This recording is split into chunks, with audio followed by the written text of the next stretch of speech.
warahmatullahi wabarakatuh. Alhamdulillahirabbil alamin wa bihi nasta'in ala umurid dunya wassalatu wassalamu ala asrofil anbiya'i wal mursalin wa ala alihi wa ashabihi ajma'in amma ba'd. Rabbi sa'u sadri wa yassir li amri wahlul 'uqdatam min lisani yafqahu qawli. Yang saya hormati dan muliakan Ustadz guru kita, Ustadz Subhan Bawazir, dan sahabat Tadarus Quran 386, dan semua sahabat alumni 386, serta angkatan lain yang telah bergabung pada kajian bersama melalui Zoom yang berbahagia di siang hari ini. Puji syukur kita panjatkan yang sedalam-dalamnya kehadiran Allah Subhanahu wa Ta'ala atas rahmat, taufik, dan hidayahnya, juga atas nikmat kesehatan pada kita, sehingga bisa bersilaturahmi dan mengikuti acara pada siang hari ini. Salawat dan salam semoga senantiasa dilimpahkan kepada junjungan Nabi kita Muhammad Shallallahu Alaihi Wasallam dari sebelah kekafiran menuju cahaya kebenaran yang terang benderang, yaitu Islam. Kemudian kita ingin melanjutkan menyikapi kitab hidup yang akan disampaikan oleh guru kita Ustadz Subhan Bawazir dengan tema yang relevan dengan kondisi kita saat ini. Mungkin bagi kita yang mengimani Allah Subhanahu wa Ta'ala dan kodok-kodoknya, bahasa cobaan ini pasti tidak kita kenal. Karena kita menyadari bahwa hidup di dunia ini hanya jeda antara tujuan yang lainnya. Perjalanan dari satu terminal ke terminal lainnya, seperti yang Allah firmankan dalam Quran surat Al-Fajr ayat 15 dan 18. Allah berfirman bahwa manusia lalai apabila diberi kesenangan dan selalu berkeluh kesah apabila diberi kesengsaraan. Dan manusia cenderung lupa bersyukur ketika diberi kenikmatan. Jadi sepertinya bahasa cobaan ini harusnya tidak kita kenal. Dan tugas kita di dunia hanya bagaimana kita bisa meraih, memenuhi panggilan cinta Allah, bagaimana Allah memanggil kita dengan penuh rasa cinta dan kasih sayang seperti yang disampaikan dalam Quran surat Al-Fajr surat 27 dan 30. Itu tugas kita di dunia. Mungkin untuk mempersingkat waktu, mari kita sama-sama bagaimana kita bisa menuju panggilan Allah tersebut melalui nasihat-nasihat yang disampaikan oleh guru kita. Untuk mempersingkat waktu, saya persilahkan kepada guru kita, Ustadz Subhan Bawazir. Tafadhol Ustadz. Ya, syukran Pak. Jazakallah. A'udzubillahi minasyaitonirrajim. Bismillahirrahmanirrahim. Assalamualaikum warahmatullahi wabarakatuh. Waalaikumsalam. Alhamdulillah. Alhamdulillahilladzi arsala rasulahu bil huda wa dinil haq liyuzhirahu 'ala ad-dini kulli wa kafa billahi syahida wa asyhadu an la ilaha illallah wahdahu la syarikalah wa asyhadu anna Muhammadan abduhu wa rasuluh. Amma ba'du fa inna ahsanul kalam kalamullah wa khairal huda huda Muhammadin sallallahu alaihi wasallam wa syarrul umuri muhdatsatuha wa kullu muhdatsatin bid'ah wa kullu bid'atin dhalalah wa kullu dhalalatin finnar. Ma'asyiral muslimin wal muslimat, sidang majelis yang Allah muliakan dunia dan akhirat, alhamdulillah kita bersyukur pada Allah di siang hari yang cerah ini di tengah kota Jakarta. Wabil kesempatan saya ini berada di Twin House di dekat terminal Blok M di salah satu lokasi peruri yang mudah-mudahan Allah berikan kecerahan hingga tuntas nanti. Hujan ditunda sementara walaupun Allahumma shayban nafian, hujan buah manfaat insyaallah. Iya, jamaah yang Allah muliakan, hidup ini adalah ujian. Sebagaimana Allah firmankan di surat Al-Hadid ayat 20.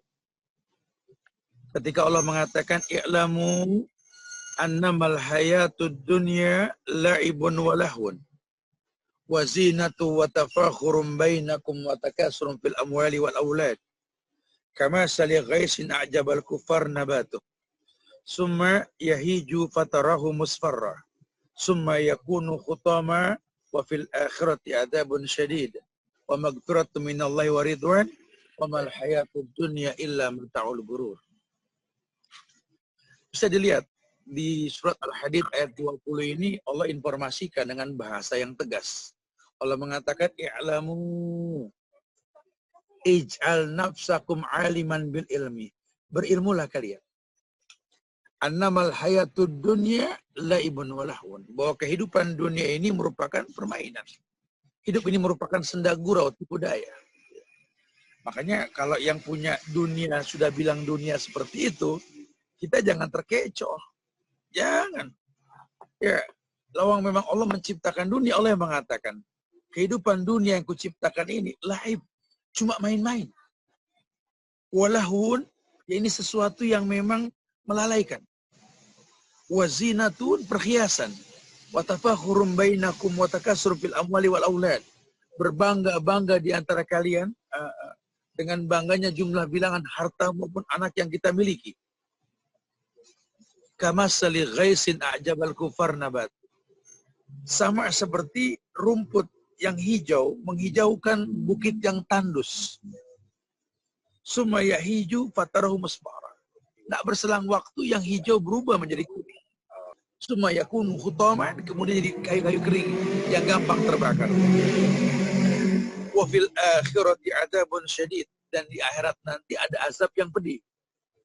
Wa maghfiratu minallah, atau dapat ampunan, kita nggak tahu. Orang bisa menyikapi ujian hidup dengan banyak beristighfar, ya Allah ampunkan dia. Kalau tidak tergilas dengan fitnah dunia. Wa maghfiratu minallahi wa ridwan, atau keridhaan yang Allah berikan sama dia. Wa mal hayatud dunya illa mata'ul ghurur. Ketahuilah, kehidupan dunia ini cuma kenikmatan yang menipu. Jadi berlandaskan ayat inilah kita ingin menginformasikan ke teman-teman sekalian, ke jamaah yang Allah muliakan. Apa ini kan sahabat tadarus ya. Jadi katakan komunitas tadarus 386 ya kalau nggak salah ya. Yang mudah-mudahan Allah jadikan betul-betul komunitas yang positif, baik ya. Yang menginspirasi kita untuk selalu menjadikan Quran sebagai petunjuk hidup. Karena kalau tidak orang terkecoh. Dunia Allah yang bikin, buku petunjuk Quran Allah turunkan. Cuma kita nggak pernah paham Allah, kita nggak tahu petunjuknya Quran. Sangat disayangkan sekali, kita nggak pengen seperti itu. Allah perintahkan, i'lamu, berilmulah kalian. Annamal hayatud dunya laibun walahun. Dunia ini cuma main-main. Dunia ini melalaikan. Jangan terkecoh. Jangan menjadikan dunia sebagai target utama. Dunia cuma transit numpang lewat. Sebagaimana Nabi mengatakan, mali wa mali dunia, innama masali wa masali dunia, karra'in roha tahta zilalis sajarah. Apa sih diriku dibanding dunia ini, kata Nabi? Diriku dibanding dunia ini, aduh, betul-betul seperti orang yang numpang istirahat di bawah teduhnya pohon yang rindang. Dan pohon bukan tujuan hidup. Bukan. Nyamannya berteduh di bawah pohon yang rindang bukan jadi sesuatu yang jadi targetkan. Bukan. Ya syukurlah kalau bisa tinggal di dunia sesaat kita nyaman, ya boleh-boleh saja. Cuma kan misinya bukan itu. Misinya apa? Wa ma khalaqtul jinna wal insa illa liya'budun. Tidaklah kuciptakan jin dan manusia kecuali untuk beribadah.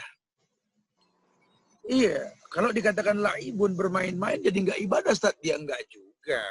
Buat urusan dunia, iya. Tapi kalau buat urusan akhiratnya jangan terkecoh. Tetap wajib mengedepankan ilmu. Karena Allah sudah mengatakan, وَالَّذِينَ جَاهَدُوا فِينَا لَنَهْدِيَنَّهُمْ سُبُلَنَا. orang yang bersungguh-sungguh fina di jalan kami, lanahdiyannahum subulana, kan kuberikan petunjuk hidayah. Nah, menimbulkan kesungguhan ini nggak main-main. Sekarang sih alhamdulillah ya. Ini kayak sekarang nih kita di Twin House ini ya. Salah satu tempat nongkrong anak muda di areal Blok M ini, di kawasan Perumahan Puri ini. Ya, orang bisa memanfaatkan sambil nunggu bis, sambil nunggu teman ya. Ada TUD, tunggu Ustadz datang ya. Kajian pun walaupun sesaat membawa manfaat dan lainnya. Dia nggak ingin merubah fungsi hidupnya untuk beribadah. Nah, dialah nanti datang ujian karena ilmunya cukup, dia nggak terkecoh dengan ujian. Enggak. Karena banyak orang yang terkecoh dengan ujian loh. Sampai lupa diri bahwa hidup ini bukan untuk apa yang dirasakan sekarang. Bagaimana caranya, Ustaz? Saya pengen banget, Ustaz, supaya nggak terlena dengan ujian, Ustaz, ya. Atau mungkin bahasa kita ini menyikapi ujian ini bagaimana, Ustaz? Iya, jamaah yang Allah muliakan, keumuman dalil, Allah pernah mengatakan bahwa kalau kita memang mau menyikapi kehidupan, yang mesti dikedepankan itu adalah permodalan ilmu ketika kita menjalani kehidupan. Ya, jangan sampai kita jadi orang-orang yang nggak berilmu nih. Karena kita lihat di Quran itu surat An-Nahl ayat 97, surat ke-16 itu Allah mengatakan, Man amila sholihan min dzakarin aw unsa wa huwa mu'min falanuhyiyannahu hayatan thayyibah. Barang siapa yang beramal soleh min zakarin aw unsa, dari laki-laki di antara kalian, perempuan di antara kalian, wa huwa mu'min, asal dalam kondisi beriman. Jadi orang beramal soleh, laki kah, perempuan kah, yang penting dia beriman. Falanuhyiyannahu hayatan thayyibah, akan kami berikan kehidupan yang baik. Hayatan thayyibah. Kehidupan bukan cuma sekedar baik, harum namanya lah. Nggak ada umur, nggak ada dia, orang nggak ngelihat dia, wangi kebaikan yang dia lakukan. Semua orang senang mencium. Itu hayatan thayyibah. Walanajziyannahum ajrahum bi ahsani ma kanu ya'malun. Bahkan Allah akan berikan balasan kepada mereka bi ahsani ma kanu ya'malun, dengan yang lebih baik ketimbang yang mereka lakukan. Berarti kan ada target. Bahwa ternyata di dunia ini kalau kita bisa beramal soleh, Allah berikan kehidupan yang baik. Nah, Ustadz, untuk bisa beramal soleh dapat kehidupan yang baik itu gimana, Ustadz? Nah, ini ulama tulis nih. Yang pertama, kata ulama, tolong berilmu. Karena ini merupakan modal yang paling utama. Semua aktivitas kita kalau ilmu nggak dikedepankan, kita rugi. Allah berfirman di Az-Zumar ayat 9, Qul hal yastawil ladina ya'lamuna wal ladina ya'lamun, innama yatadzakkaru ulul albab. Katakan ya Muhammad, katakan, apakah sama orang yang berilmu dengan yang tidak berilmu? Qul hal yastawil ladina ya'lamuna wal ladina la ya'lamun, innama yatadzakkaru ulul albab. Karena sesungguhnya orang yang berakal yang dapat menerima pelajaran. Innama yatadzakkaru ulul albab. Sesungguhnya cuma orang-orang yang berakal yang bisa berpikir dalam hal ini. Yatadzakkaru ulul albab. Nah, kita pengen kita nih mengasah otak kita, mengasah hati kita ini untuk jadi orang-orang yang berakal. Agar kita tahu bahwa menyikapi ujian, kalau ilmu nggak dikedepankan, yang ada kita komplain. Cuma kita kalau sering komplain, keburukan yang bakal kita rasa. Kata Allah, وَذَلِكُمْ ظَنُّكُمُ الَّذِي ظُنَنْتُمْ بِرَبِّكُمْ أَرْدَاكُمْ فَأَصْبَحْتُمْ مِنَ الْخَاسِرِينَ. Itulah prasangka buruk yang kau sangkakan ke Allah, maka keburukan yang bakal kau rasa. Keburukan yang bakal kau rasa, iya. Jangan berilmu dong. Udah sering dicontohkan, innama yakhshallahu min ibadinal ulama. Sesungguhnya yang takut kepada Allah di antara hamba-hambanya itu ulama. Innama yakhshallahu min ibadihil ulama. Karena sesungguhnya yang takut kepada Allah di antara hamba-hambanya ya ulama. Al-ulama warasatul anbiya. Ulama yang dikatakan pewarisnya para nabi dan rasul. Kita disuruh minta ilmu. Kalau jadi ulamanya sih wallahu alam lah. Tapi suruh minta ilmu. Allah berfirman di surat At-Toha ayat 114 itu. Surat ke-20 ayat 114. Wa qur rabbi zidni ilman. Wa qur rabbi zidni ilman. Katakan, ya Allah, zidni, tambahkan kepadaku ilmu, ilman. Wa qur rabbi zidni ilman. Dia paham rububiyahnya Allah. Dia minta sama Allah untuk ditambahkan keilmuannya. Zidni ilman. Ada doa Nabi yang beliau nggak pernah putus setiap pagi mengatakan, Allahumma inni as'aluka ilman nafi'an, wa rizqan thayyiban, wa amalan mutakabbalan. Ya, Masya Allah. Ya Allah, aku meminta kepada kamu ilmu yang bermanfaat, rezeki yang baik, dan amalan yang mutakabbalan, yang diterima. Nah, ini mudah-mudahan bisa menjadi pemicu kita yang pertama nih.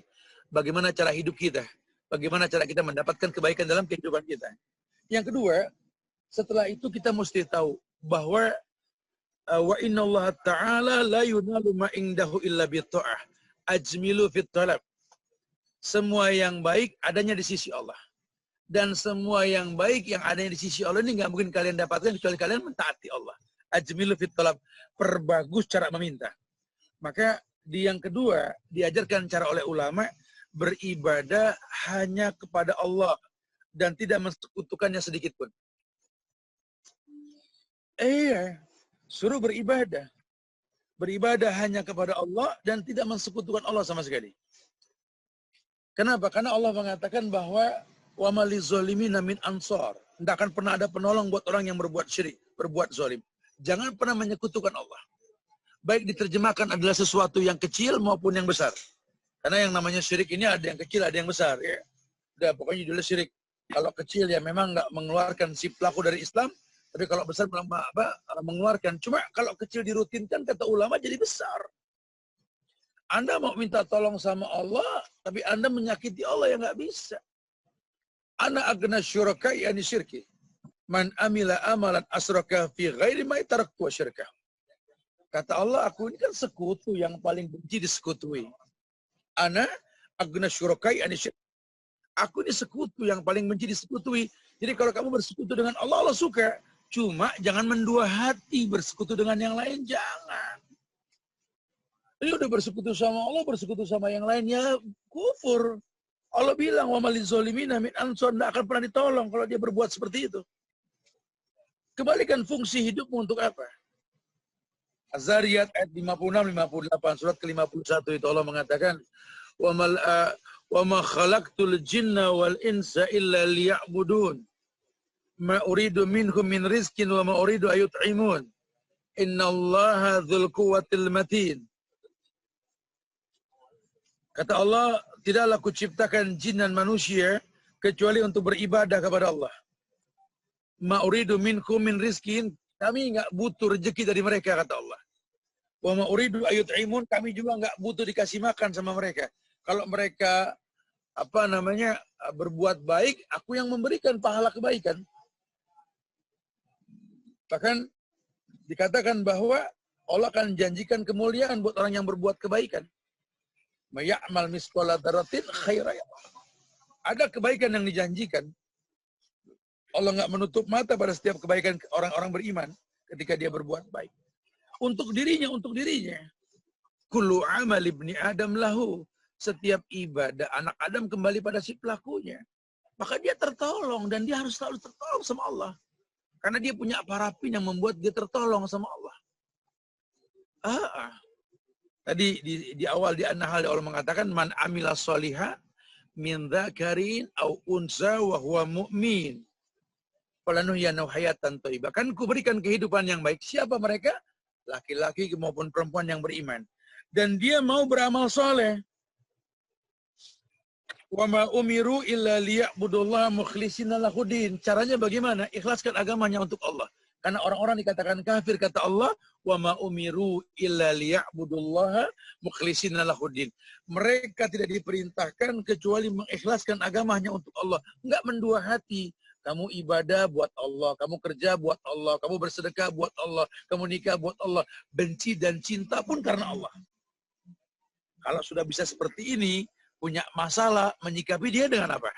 Mengatakan hasbunallah wa ni'mal wakil. Ni'mal maula wa ni'man nasir. Menyikapinya dengan apa?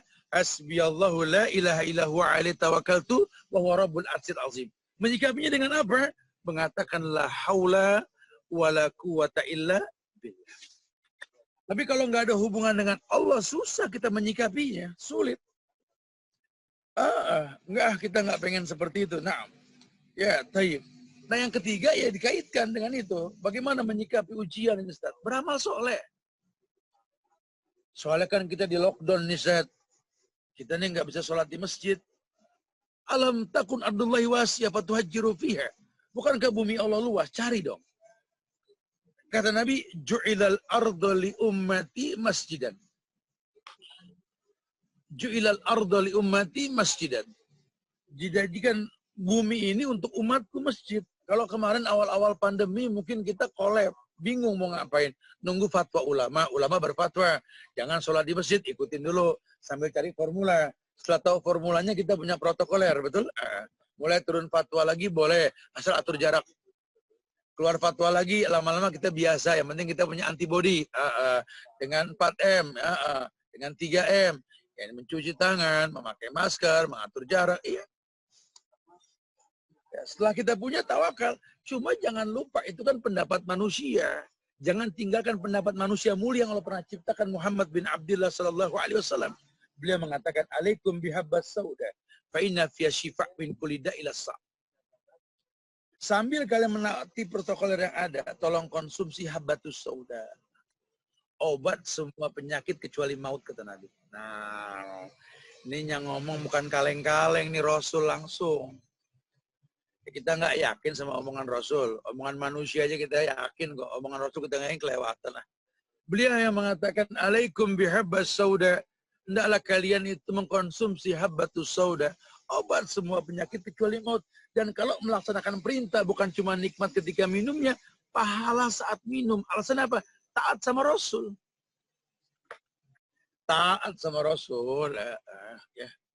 Ini Islam rahmatan lil alamin. Kayak kita kajian di mana juga jadi, ya kan? Hatta di pinggir terminal kayak begini sambil nongkrong kita minum kopi. Tetap kajian ya kajian. Kan diperintahkannya begitu. Tetap jadi mutiara walaupun dalam cangkang yang berlumpur. Ibadah. Beramal soleh. Jangan cuma gara-gara pandemi kita nggak beramal soleh. Rugi kita, rugi. Itu surat favorit yang sering kita baca tuh, wal asr. Innal insana lafi khusr illa alladhina amanu wa amilus solihat wa tawasaw bil haq wa tawasaw bis sabr. Demi waktu, demi masa manusia itu rugi. Yang nggak rugi siapa? Ya orang-orang beriman. Orang-orang yang beramal soleh. Orang-orang yang di dalamnya mengisi nasihat untuk hidupnya, baik diri maupun buat orang lain, untuk sesuatu yang hak, untuk sesuatu berkaitan dengan kesabaran. Yang hak yang dimaksud di sini adalah kewajiban-kewajiban yang mesti disampaikan. Kita berdakwah nggak melihat tempat, yang penting orang mau didakwahi, dakwahkan lah ya. Iya. Masya Allah. Makanya teman-teman yang usaha-usaha kafe, usaha-usaha supermarket, tongkrongan di mana-mana, menghadapi pandemi ini kan masalah. Mulai sepi konsumen, ya. Barang susah dicari, kumpul-kumpul nggak diperbolehkan. Nggak apa-apa, itu sudah ikutin aturan main, nggak ketukar rezeki. Tapi yang terpenting apa? Tolong jangan sampai nggak beramal soleh. Sampai kita bikin kegiatan TUD itu kan tunggu Ustadz datang. Datang ke tempat tongkrongan-tongkrongan orang di mana saja dengan bahasa kita. Ya nggak apa-apa, dari 100 yang dengar 1-2 yang dapat hidayah, alhamdulillah. Kata Nabi, la yahdiyakallah rajulan wahidan khairun laka min khumrun ni'am. Satu saja orang dapat hidayah nggak apa-apa, lebih mulia ketimbang onta barang yang paling mahal. Kalau nggak rugi, rugi. Lantar jiala yaumul lati madat, rugilah, hari nggak kembali kok.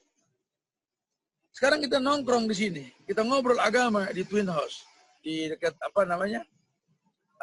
Blok M ini ya, terminal ya. Mungkin besok kita belum tentu di sini, kita nggak tahu.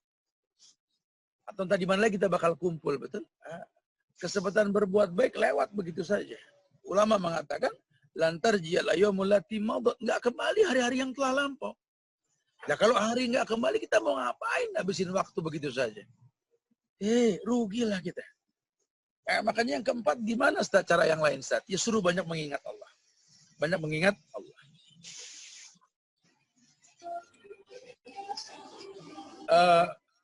Surat Ar-Ra'd atau surat ke-13 itu ya. Ayat ke-28 ketika Allah berfirman, alladzina amanu wa tatma'innu qulubuhum bi dzikrillah. Ala bi dzikrillahi tatma'innul qulub. Alladzina amanu, orang yang beriman, wa tatma'innu qulubuhum, dan hatinya itu menjadi tentram.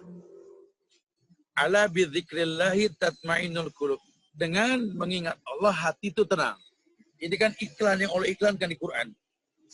Hai orang yang beriman, ya ketahuilah, hati itu tenang karena mengingat Allah. Diulang sama Allah. Ala bi dzikrillahi tatma'innul qulub. Dengan mengingat Allah, hati tenang. Makanya sesulit apapun kita menghadapi kehidupan, jangan sampai kita nggak ingat Allah. Pusing, semua orang pusing sekarang. Sulit, semua orang mengalami kesulitan. Tapi kan yang menciptakan pusing, menciptakan kesulitan Allah. Allah berikan solusi, kata Allah, ayo dong, ingat Allah. Kalau ingat Allah, jiwamu tenang. Kalau jiwamu sudah tenang, kamu nggak dirugikan. Allah turunkan perintah di Al-Ahzab ayat 41, kata Allah, ya ayyuhalladzina amanu dzkurullaha dzikran katsiran. Ya ayyuhalladzina amanu, hai orang yang beriman, udzkurullaha dzikran katsiran. Ingat Allah kalian dengan banyak, sebanyak-banyaknya. Udzkurullaha dzikran katsiran, tolong kamu ingat Allah dengan sebanyak-banyaknya. Alasannya apa? Al-Baqarah 152 Allah mengatakan, fadzkuruni adzkurukum washkuruli wala takfur. Maka ketika kamu ingat aku ingat kamu. Bersyukurlah kalian kepadaku karena merasakan zikir itu membuat tentram hati kan ya. Wala takfurun, jangan berbuat kufur. Kufur imam mutlak kufur, atau mungkin memang kufur nikmat, karena kufur kan dibagi dua. Akbar dan asgar. Kufur besar ya kufur mutlak, ingkar dengan semua syariat. Kalau kufur kecil itu kufur nikmat. Ya, orang kalau sudah kufur nikmat, ya, adzaqahallahu libasal ju' wal khauf. Allah bakal pakaikan dengan pakaian takut dan kelaparan. Makanya supaya kita ini bisa menyikapi hidup yang Allah berikan kepada kita ini, ayo dong pandai-pandai mengalokasikan zikrullah. Sampai kau merasakan nanti, iya Ustaz, memang zikrullah ini betul-betul menenangkan jiwa. Menenangkan jiwa. Kalau jiwa sudah tenang dalam kondisi apapun karena mengingat Allah, apalagi dia kenal Allah, dia tahu la yukallifullahu nafsan illa wus'aha. Allah nggak mungkin uji manusia di luar batas kemampuannya. Waduh. Maka yang kelima, istiqomah. Tapi istiqomah nggak semerta-merta datang begitu saja, perlu jam terbang. Ya. Jam terbangnya apa ya? Tadi disampaikan dengan tegas. Orang kalau mau istiqomah ya punya modal ilmu. Orang kalau mau istiqomah merasakan nikmatnya tak berbuat syirik, nggak mendua hati. Orang kalau pengen mendapatkan istiqomah ya beramal soleh yang banyak. Orang kalau pengen betul-betul diberikan istiqomahan, ya suruh zikrullah, memperbanyak ingat Allah. Nah, ketika dia bisa merasakan kenikmatan tersebut, Allah akan muliakan dengan kemuliaan yang banyak. Kemuliaan seperti apa? Ya, istiqomah. Dulu ada seorang sahabat, Sufyan bin Abdullah As-Saqafi. Sufyan bin Abdullah As-Saqafi. Beliau pernah mengatakan kepada Rasul, qultu ya Rasulullah, kulli fil Islam qaulan la as'alu anhu ahadan ghairak. Kulli fil Islam, katakan dalam Islam, ya, yakni qaulan, ucapan, la as'alu anhu ahadan ghairak, di mana aku nggak perlu lagi nanya sama yang lain, cukup pertanyaan aku kepadamu saja ya Allah. Minta diajarkan ini sebuah ucapan yang nggak perlu nanya karena sudah bagus, cukup dari Rasul saja gitu lah. Kata Nabi, kul, sabda beliau, amantu billah summastaqim. Kul amantu billah summastaqim. Katakan aku beriman kepada Allah, istiqomah. Kul amantu billah summastaqim. Katakan aku beriman kepada Allah, istiqomah. Jadi iman ini membuat orang beristiqomah. Iya, makanya kalau kita nggak mengkritisi iman, gimana kita mau istiqomah? Iman itu yang dimaksud keyakinan dengan hati, yang diucapkan dengan lisan, dibuktikan dengan perbuatan, itu iman. Amantu billah, aku beriman kepada Allah. Bukan cuma di lidah. Memang dia beriman dengan syariat. Rububiyahnya, sifat, uluhiyahnya. Sampai dia merasakan bahwa betapa nikmat hidup di atas iman. Apalagi setelah dia tahu bahwa yang namanya ibadah itu kan landasan iman. Dan dia ketahui dengan sendirinya, dia berilmu, ketika dia pelajari ternyata stabilisasi iman yang naik turun ini, Nabi yang mengatakan, yazidu bitawa yang kusubil maksiat, naik imanmu dengan ketaatan, turun dengan kemaksiatan. Naik imanmu dengan ketaatan, turun dengan kemaksiatan. Berarti yang tahu turun naik iman kan kamu. Ayo dong, imanmu lagi turun, tadarus saja malas. Bukan tanggung-tanggung, bukan bicara malas saja, tat. Bahkan lupa naruh Quran, tat. Nah, Quran lupa naruh. Astagfirullahaladzim. Ini kan kelamaan nggak disenggol. Padahal kemuliaan Quran ini menerangi orang yang membaca dalam kubur kan. Lagi memang Quran ini kan buku petunjuk. Kamu hidup di dunia gimana mau tertunjuki kalau jauh dari Quran? Ayo dong, semangati diri kita untuk cinta sama Quran. Disiplinkan diri. Lalu memang kita mau ditunjukin sama Quran, ini kan banyak orang berantakan nggak tahu petunjuk. Kenapa? Karena hidup tanpa petunjuk Quran. Ini dunia Allah yang ciptakan, kehidupan Allah yang berikan. Allah berikan buku petunjuk Quran. Agar apa? Tertunjuki manusia. Cuma dia nggak tertunjuki karena dia nggak baca Quran. Rugi dia berarti. Makanya Nabi mengatakan, Kul amantu billah summastaqim. Jangan kaleng-kaleng lah. Katakan aku beriman kepada Allah, istiqamah. Amantu billah summastaqim. Masya Allah. Bahkan dalam ayat surat Fusilat ayat 30 tuh, jamaah bisa lihat. Innal ladina qalu rabbuna Allah summastaqamu tatanazzalu alaihimul malaikah alla takhafu wa la tahzanu wa abshiru bil jannati allati kuntum tu'adun.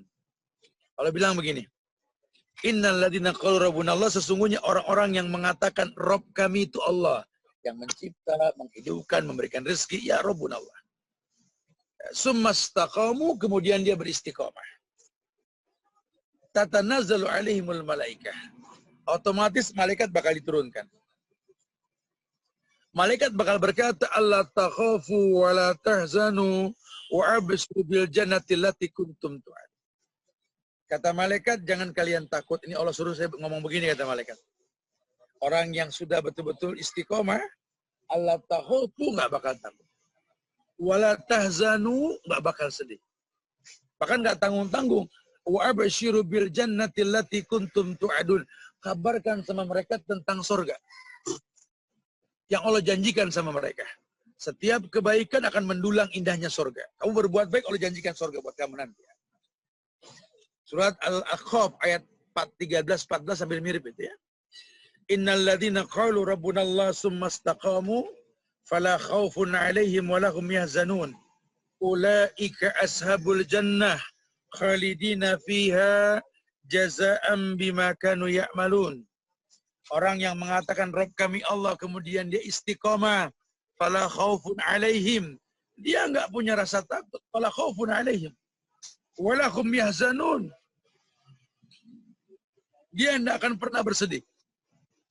Enggak takutlah dengan dunia, enggak sedihlah dengan fitnahnya. Ini kan kita banyak yang ketakutan sama virus, kita takut. Padahal ada protokolernya, betul? Habis pada mati, dan yang mati selain daripada virus lebih banyak. Tanya sama orang-orang yang menjaga jalur tol Kematian di jalan tol tinggi sekali loh. Tanya sama teman-teman dari aktivitas yang berkaitan dengan kendaraan coba. Tanya sama dokter tuh. Penyakit jantung lebih banyak ketimbang penyakit corona tuh. Dan lainnya. Kita nggak pernah bahas ketakutan yang seperti itu. Tapi ketika virus datang, di-up oleh sosial media, kita punya rasa takut yang berlebihan. Sehingga kita menjadi orang yang lupa ada sekian banyak ibadah yang Allah tawarkan. Cuma virus membuat kita akhirnya sulit untuk beribadah dengan cara yang baik. Karena ketakutan yang berlebihan. Orang beriman tidak. Apalagi yang istiqomah dalam amal soleh.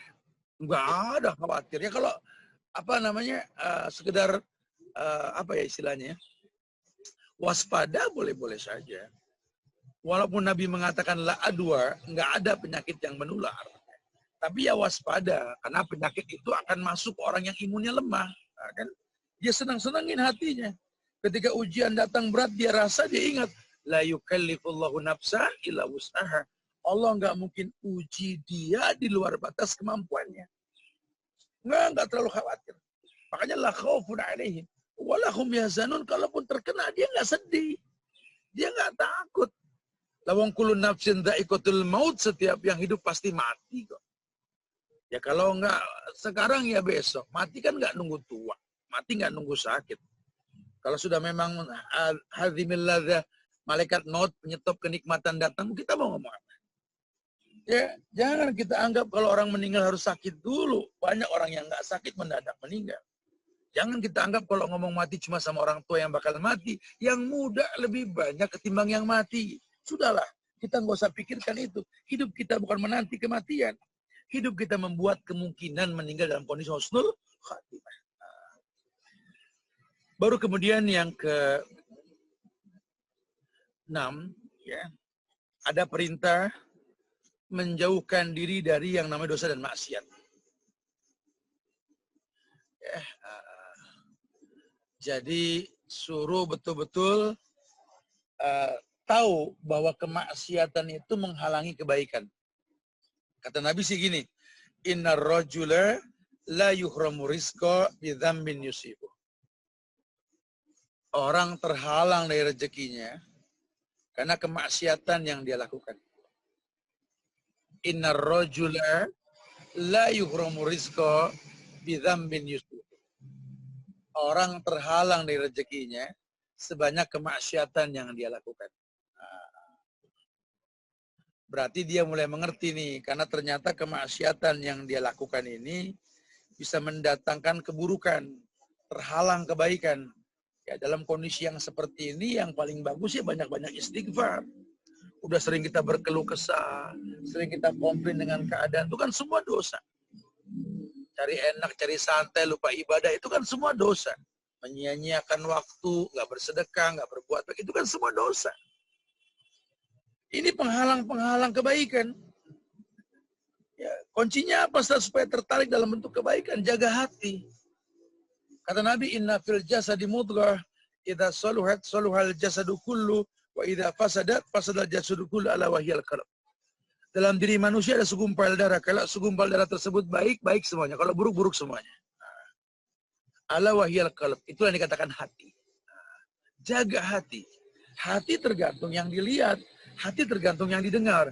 Kalau yang dilihat baik, yang didengar baik, hatinya baik, yang keluar baik. Tapi kalau yang dilihat buruk, yang didengar buruk, hatinya buruk, yang keluar juga buruk. Masya Allah. Ya. Subhanallah. Mudah-mudahan kita ini nggak tergolong yang seperti ini, insya Allah. Nah, jamaah sekalian Allah muliakan. Ya, saya sengaja meluangkan sedikit waktu lebih panjang lagi untuk kita bisa berdialog. Ya. Mungkin ada yang mau ditanyakan, silakan. Akhirul da'wana alhamdulillahirabbil alamin. Fadhlu na'am.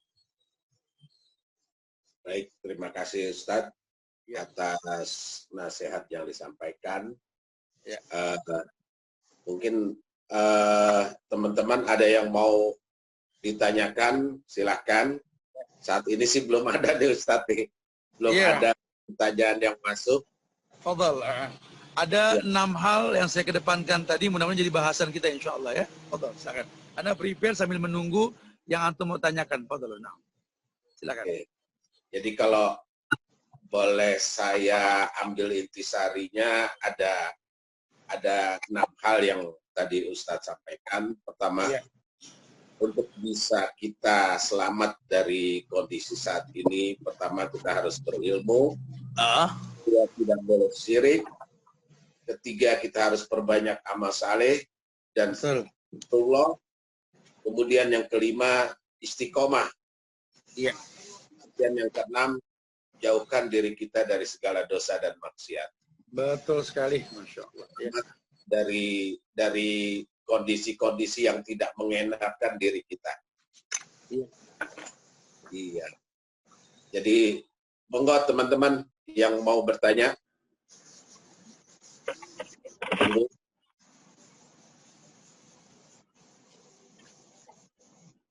Pak Amel, silakan Pak Amel. Nah, ini Ustadz dari Ya, silakan. kawan kita ada pertanyaan dari pertanyaannya adalah apa saja zikir yang dicontoh oleh Rasulullah untuk pagi dan sore.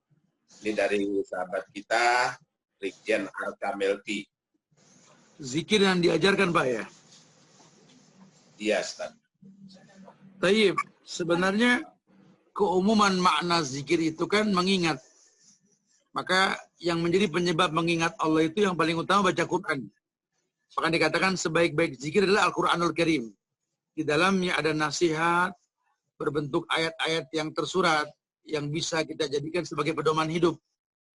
Di dalamnya ada doa-doa yang Nabi ajarkan. Di mana contoh tersebut menggiring kita untuk paham bahwa ternyata zikir itu mengedepankan cara yang memang diajarkan. Ada adab-adab dalam berzikir.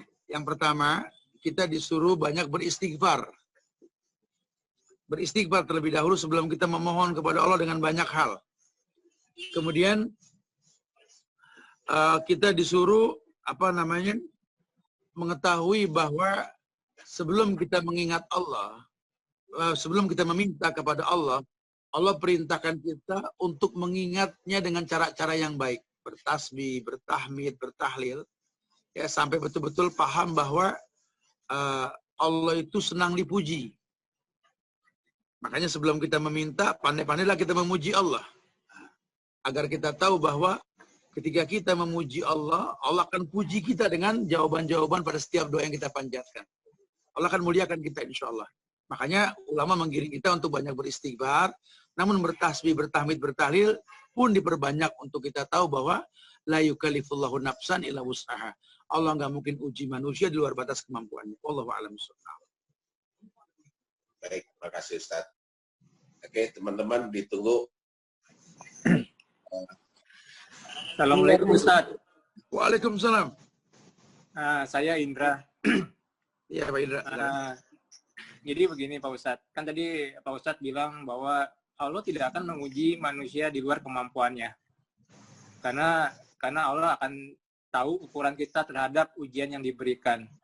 Nah, terkait dengan keenam itu, kita pun sebagai orang awam, mungkin kita nggak bisa melaksanakan keenam istilahnya enam cara untuk mendapatkan kemudahan dalam menghadapi ujian hidup. Iya. Nah, itu kira-kira bagaimana ya kiatnya Pak Ustadz ya? Karena kan ini sekarang ya, saya kaitkan dengan kondisi sekarang nih ya. Kebetulan saya tidak tinggal di Indonesia. Saya sangat concern dengan keluarga saya di Indonesia ya. Jadi dalam hal ini, cobaan itu kan buat saya itu berat, terutama setelah ibu saya itu sakit sekarang. Jadi gimana amalan yang harus kita lakukan di sini Pak Ustadz? Terima kasih. Jarak, waktu dan tempat itu kan jauh, dekat, berat, ringan itu kan menurut kita gitu loh. Kalau menurut Allah tuh nggak ada perbedaan. Allah mengatakan innama amruhu idza arada syai'an ayyakula lahu kun fayakun. Kalau buat Allah itu segala perkara tinggal mengatakan jadi maka jadilah gitu loh. Dan kita punya Allah yang betul-betul membuat yang tidak mungkin jadi mungkin. Yang sulit jadi mudah. Ini kerjaan Allah nih. Makanya nggak bisa kita pakai nalar gitu, dan agama ini kan nggak bisa pakai akal. Kayaknya berat, itu yang mesti kita dekatkan Allah supaya kita nggak merasakan berat. Karena keumuman mengatakan la yukallifullahu nafsan illa wus'aha tadi. Allah nggak mungkin uji kita di luar batas kemampuan kita kan. Nah, ketika orang mampu berkata seperti itu karena dia kenal Allah. Nah, kita nggak bisa berkata itu karena kita nggak kenal Allah. Maka yang paling baik ini sebelum kita menjalani hidup beribadah kepada Allah, coba baguskan hubungan kita sama Allah, Pak. Nggak ada yang nggak mungkin kalau buat Allah, Pak. Walaupun kita berbeda tempat, berbeda pulau, berbeda negara, kalau buat Allah dekat kok. Sampai berbeda alam saja. Orang tua kita di alam barzah, kita di alam dunia, itu doa kita sampai ke sana, Pak. Cuma yang jadi permasalahan doa siapa? Karena doa boleh sama kata-katanya, boleh sama waktunya, tempatnya, caranya. Ya, cuma kan meminta kepada Tuhan yang sama. Tapi kok jawabannya bisa beda-beda karena ikatan kita dengan Allahnya, Pak. Ya, ini yang jadi permasalahan. Ya, semoga Allah muliakan kita dengan pemahaman bahwa kita betul-betul memang harus selalu belajar untuk lebih kenal Allah lagi gitu. Sehingga nanti kita akan merasakan nggak ada yang berat dengan ujian Allah. Karena Allah nggak mungkin berbuat zalim. Kita nggak menemukan nama Allah Az-Zalim kok, yang berbuat zalim dengan ujian yang memberatkan umatnya. Allahu a'lam bishawab. Nah. Oke. Ustaz, ini ada 2 pertanyaan lagi. Yang pertama dari sahabat kita Elisa kalau nggak salah. Pertanyaannya, sudah hijrah tapi sulit istiqomah. Itu Erika, Erika itu di Australia tuh. Oke, yang kedua dari sahabat kita lagi, apakah zikir bisa diperuntukkan untuk orang tua kita yang sudah wafat? Oke. Itu aja Pak ya? Ya. Berdua. Ya, Ustadz, apakah zikir ini boleh diperuntukkan buat orang yang sudah meninggal? Boleh kalau memang itu berkaitan dengan doa.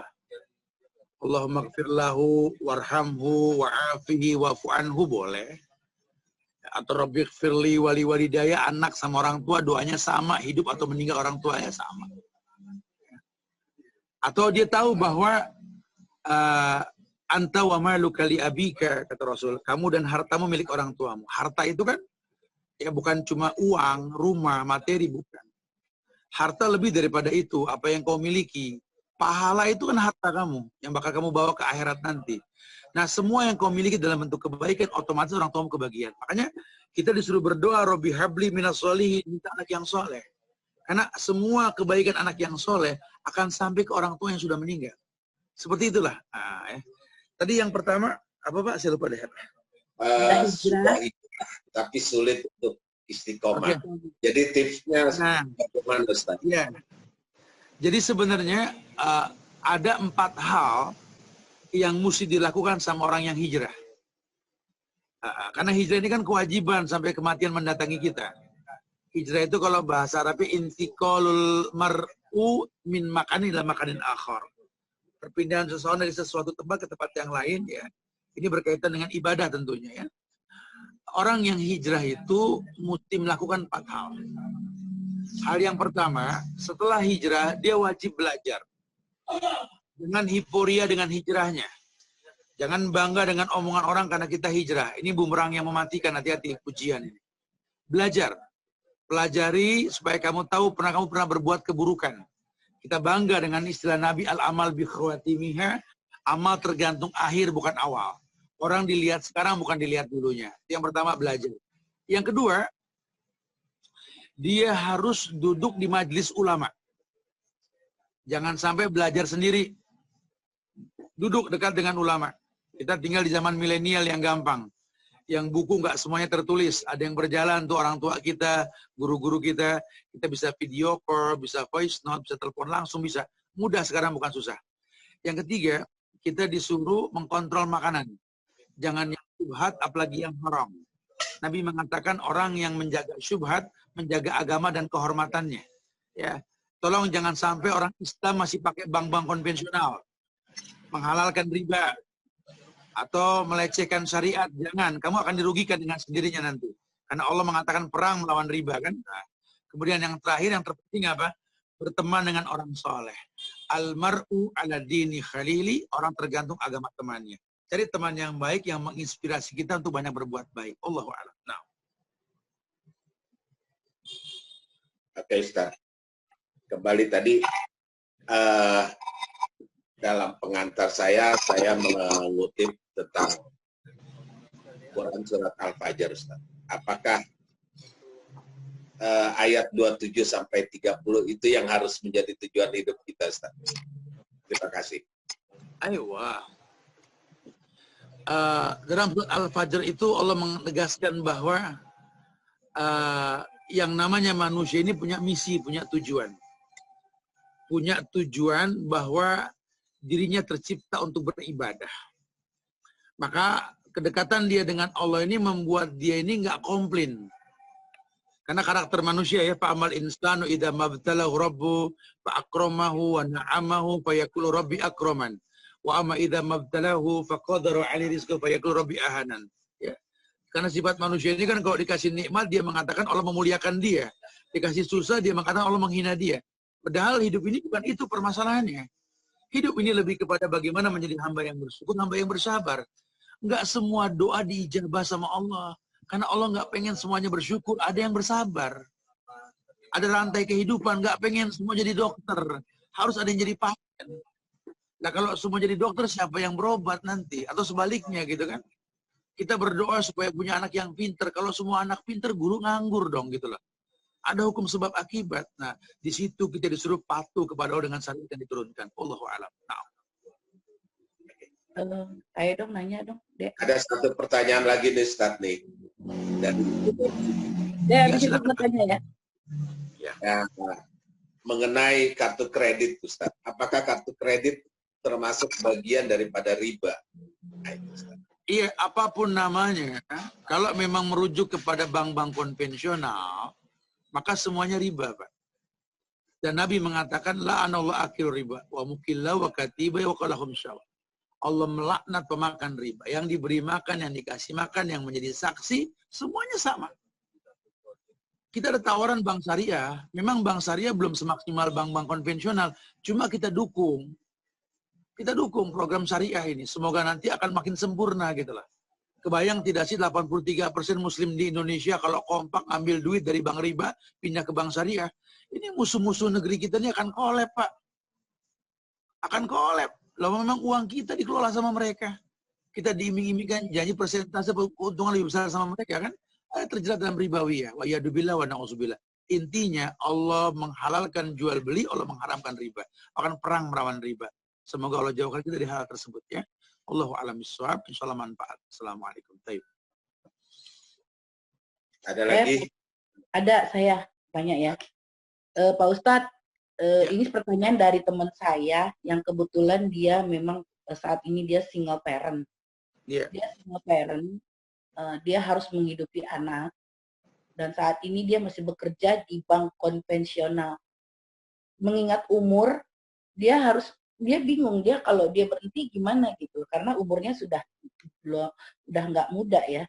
Itu gimana ya Pak Ustadz ya? Dia kalau dia keluar atau berhenti bekerja, bagaimana dengan kehidupan anaknya selanjutnya, kuliahnya dan sebagainya?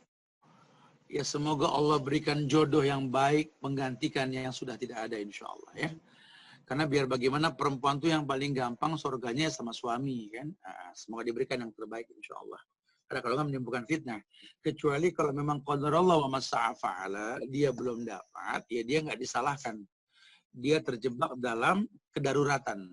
Ad-darurat tubihul mahdurat. Darurat itu menghalalkan segala cara. Dia boleh bekerja, dia boleh menghidupi anak-anaknya. Dengan cara-cara yang halal tentunya ya. Sambil memperhatikan untuk meminimalisir hal-hal yang dimurkai oleh Allah. Ya, Allahu a'lam bishawab. Nah. Satu lagi Ustaz ini terkait dengan zikir ya Ustaz. Tadi Ustaz sampaikan bahwa sebaik-baiknya zikir adalah Al-Quran. Iya. Pertanyaannya adalah, apakah cukup dengan memperbanyak khatam Quran atau yang memahami artinya, mengerti dan memahami Pak, Quran diturunkan, ayat pertamanya itu Iqra, baca. Dia menjadi sebuah rujukan ulama bahwa Quran itu bukan untuk dihafal tapi untuk dibaca. Karena nggak ada dalil ihfaz, nggak ada. Hafal nggak ada, Iqra baca.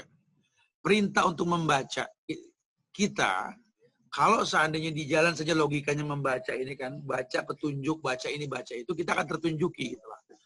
Nah, adapun tentang hatam, itu kan durasi. Orang sering hatam, sering baca, sering hatam, akan hafal dengan sendirinya. Tapi kalau sahabat membaca Quran 5 ayat, terjemahkan 5 ayat, terjemahkan. Supaya dia merasakan fungsi Quran. Ya memang hatam ya berpahala per huruf 1. Ramadan per huruf 10, betul. Cuma kan bukan cuma buat itu fungsi Quran. Lebih kepada petunjuk hudan linnas wa bainati minal huda wal furqan. Quran itu petunjuk buat manusia. Pembela antara yang hak dan yang batil. Maka bacalah Quran, pelajari Quran ya, tingkatkan bacaannya. Harga diri kita bergantung jumlah bacaan yang kita baca ya. Wallahu a'lam bishawab. Nah, mungkin 1-2 penanya lagi kali Pak ya, karena khawatir hujan ya. Ini Ustaz ada pertanyaan. Ada 2 Ustaz. Nah, yang satu ini mungkin agak sensitif ya. Ya, semoga teman-teman kita bisa menyikapinya atas pertanyaan sahabat kita dari Titin. Pak Ustadz, bagaimana hukumnya Muslim yang membunuh Muslim tanpa alasan, apalagi dengan tuduhan korban sebagai teroris? Iya. Saya jawab Pak. Baik. Silakan Ustadz. Iya. Rasulullah Shallallahu Alaihi Wasallam mengatakan bahwa terbunuhnya satu orang Muslim lebih Allah cintai hancurnya bumi dan isinya ketimbang terbunuhnya satu orang Muslim yang beriman. Jadi kan peringatan bahwa nggak boleh orang Islam terbunuh kecuali dengan 3 hal yang menjadikan syarat bolehnya itu. Yang pertama, yakni as-sayyibu zani. Orang yang sudah menikah berzina boleh dibunuh, namanya rajam di negeri Islam ya. Yang kedua, kisos, al-qatlu bil qatli, bunuh balas bunuh. Dan yang keempat, yakni at-tarikhul dini al-mufariqul lil jamaah. Orang yang meninggalkan agamanya berlari dari jamaahnya, suruh tobat. Kalau dia nggak mau, pemimpin boleh membunuh itu. Selain daripada itu nggak diperbolehkan. Ya, semua diputar kemana pun nggak diperbolehkan. Dan hisabnya itu berat sekali. Maka saya sarankan sekali buat orang yang menghalalkan membunuh orang Islam, suruh bertobat buru-buru, akui kesalahan. Lebih baik dihukum di dunia ketimbang di akhirat. Bayangkan kalau itu keluarga dia, anak-anak dia, saudara dia, bayang sekali coba. Ini kita tinggal di negeri yang ujiannya seperti ini sekarang ini. Ya, makanya kita berdoa semoga Allah berikan hidayah buat orang-orang yang masih melecehkan syariat, nggak takut sama Allah ya. Nah, buat kita ciptakan regenerasi lah. Generasi yang berikutnya yang lebih baik. Karena orang-orang tua di atas ini pasti diganti dengan yang muda. Mudah-mudahan yang mengganti lebih baik lagi nanti ke depannya insya Allah ya. Jangan kucilkan negeri kita, tetap cintai dan sayangi, banyak berdoa. Kita minta yang terbaik buat negeri kita insya Allah ya. Makanya sambil selalu belajar untuk menjaga ukhuwah kebangsaan kita. Wallahu a'lam. Silakan Pak, satu lagi Pak. Ya. Oke. Ini satu nih, sebetulnya ada 2, tapi mengingat waktu, satu yang saya pilih mungkin ini ada kaitannya dengan tema kita.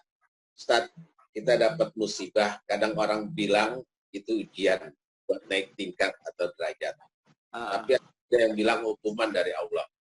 Bagaimana kalau kita tahu musibah itu adalah ujian, naik derajat, atau hukuman? Iya. Ya, biasanya musibah dengan ujian ini kalau bahasa Indonesia itu dibedakan, Pak. Musibah itu identik dengan dosa, kesalahan yang kita lakukan. Kalau ujian itu karena memang Allah cinta. Dengan orang baik maka diuji. Kayak Nabi Nuh, orang baik diuji sama anak yang durhaka. Ya. Nabi Allah Lut, Nabi Allah Ayub diuji sama istri yang durhaka. Ya. Atau Asia diuji dengan suami Fir'aun yang durjana, gitu. Itu ujian, gitu ya. Membedakannya bagaimana Ustaz? Ya kita yang tahu, kita yang mengerti. Kalau memang mukodimanya kemaksiatan yang kita lakukan, ya ini sudah bukan lagi ujian, musibah. Karena orang diuji itu ada ikatan sama Allah, kayak orang sekolah. Sekarang musim ujian, dia marah-marah depan sekolah sama satpam. Kata satpam, kenapa marah-marah Pak?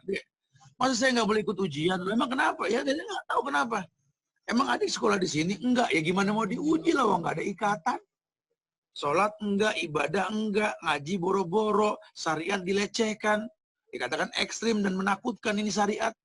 Kemudian dalam kondisi sulit, dia mengatakan, saya lagi diuji sama Allah nih. Diuji, ya azab. Bukan diuji yang kayak begitu. Lawang hidup jauh dari syariat kan ya. Nah kalau kita pengen tahu ya kita ukur dirilah. Ya sudahkah kita kenal Allah? Sudahkah kita paham syariat? Sudahkah kita mengikuti syariat Nabi Muhammad SAW? Nah, kalau itu belum, saya khawatir.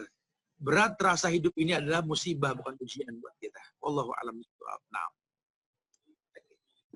Baik, Ustaz. Satu lagi boleh Pak Ustaz? Satu lagi.